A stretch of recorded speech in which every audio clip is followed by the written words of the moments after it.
The contrast could not be more distressing.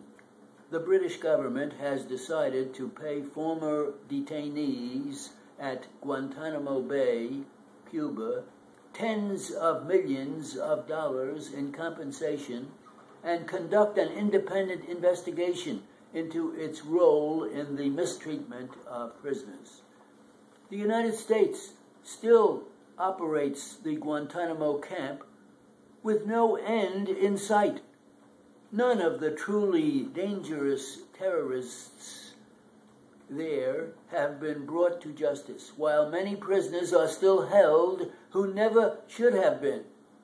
The government not only refuses to come clean on this ignoble history, but it is covering up the Bush administration's abuses by denying victims a day in court. In July, Prime Minister David Cameron announced that there would be an independent investigation into Britain's role in the mistreatment of detainees.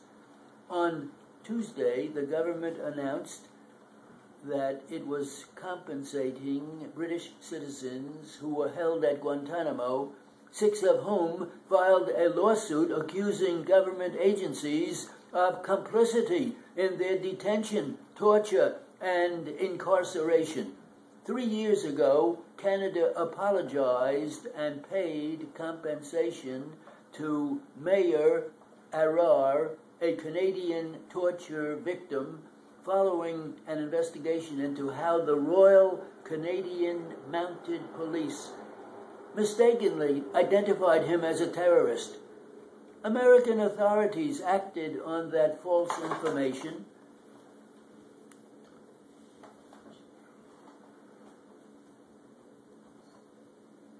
to arrest Mr. Arar and render him overseas. Even after the mistake was revealed, they continued to hold him. It took 5 long years. The Department of Housing and Urban Development has finally persuaded Mississippi to do right by Hurricane Katrina survivors who were unfairly shut out of a federally financed disaster aid program designed by the state. Congress needs to rewrite disaster and regulations so that a travesty like this can never happen again. The long delay in serving these needy families dates back to the Bush administration, which seemed inclined to let the state do anything it wanted to do with the $5.5 billion allotment of federal and that Congress gave it after the storm. The law required that states and localities spend half the money on low and moderate income families, which should not have been difficult in the poorest state in the Union. But the Bush administration allowed the state to waive the income requirement on some projects.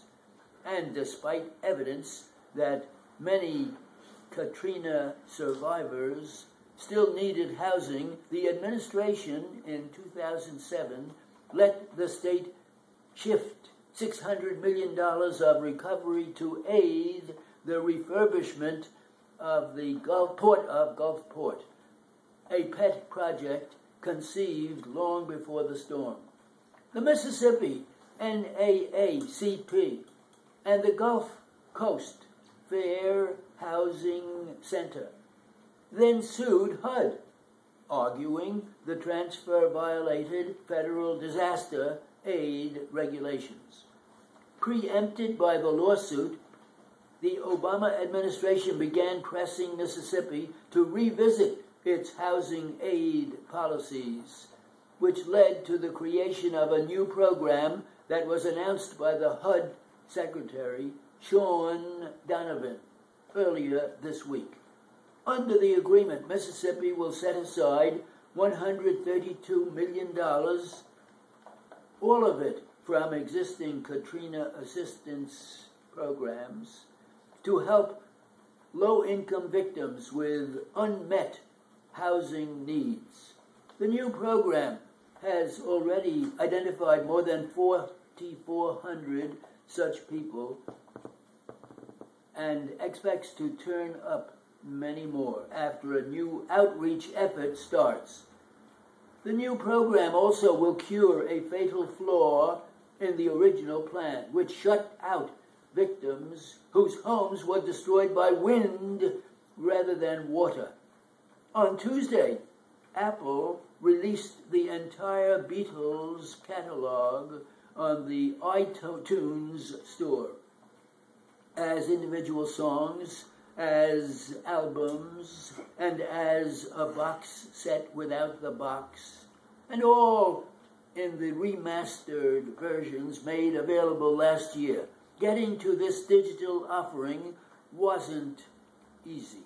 It took years of negotiation, a lawsuit with the Beatles' own Apple Corps over the Apple trademark, and agreements with Paul McCartney